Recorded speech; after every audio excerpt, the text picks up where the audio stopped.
All right, welcome everyone. So, today we're going to cover the art of learning. So, a lot of people kind of talk about learning and it gets a bit of this bad rap because people are like, oh, you should be taking action rather than learning, like learning this. What's like learning is not even important.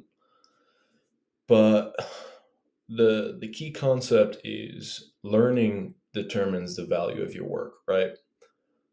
So, learning being your skills, your knowledge, all the things you can apply, that's going to determine how hard you can actually push yourself, right?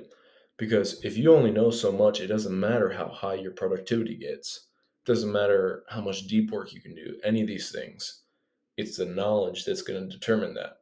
So we'll start with a quick story about Napoleon. So when Napoleon started off his military career, he would the traditional learning method, the traditional kind of the way young officers were taught was a lot different from the approach he took, which was he studied all these great warriors, Julius Caesar, Alexander the Great, all these people that had done all these things.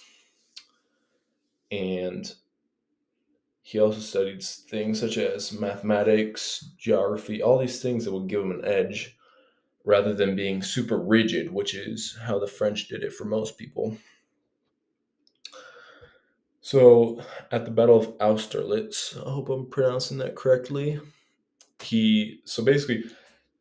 Because he had such a good knowledge of the geography, the logistics, the supply lines, he was able to outmaneuver the Austrian army and force them into this battle that was really not a good scenario for the Austrians. And he ended up cornering them against this frozen lake and basically destroyed their whole army. And this was one of his greatest victories.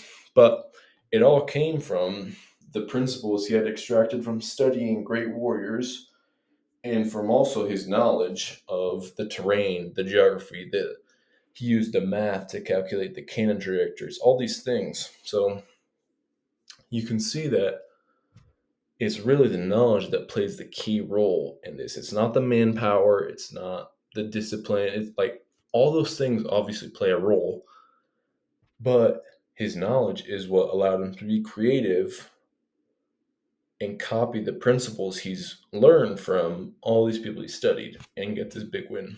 So, part two, learning as a skill. So, the way your brain learns is this thing called neuroplasticity, which is basically how your brain rewires itself.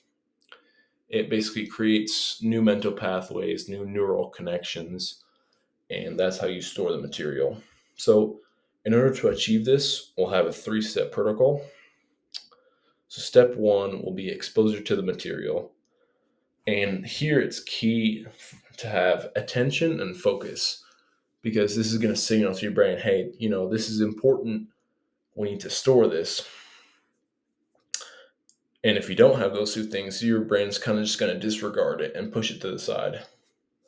So then step two will be rest. This will allow your brain to process the information and store it in long term memory. The key to this is no stimulation, right? Because your brain needs time to kind of absorb and process these things.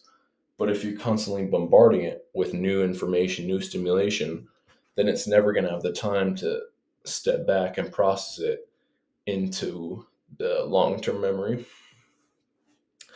So for this step two, things such as what I call downtime, which is literally just zero stimulation, not even music, not even books, any of these like things that people see as higher quality, even that. No, you need to cut it out for the moment.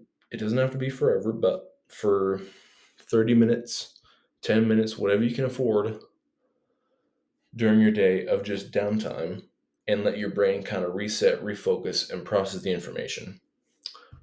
So then step three is reinforce because your brain is always kind of adapting and shifting to whatever is happening.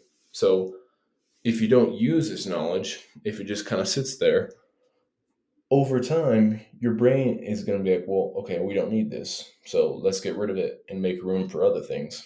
So if you don't use stuff, if you don't cover the material from time to time, then your brain's just going to forget about it. So, part three, here's a good learning protocol.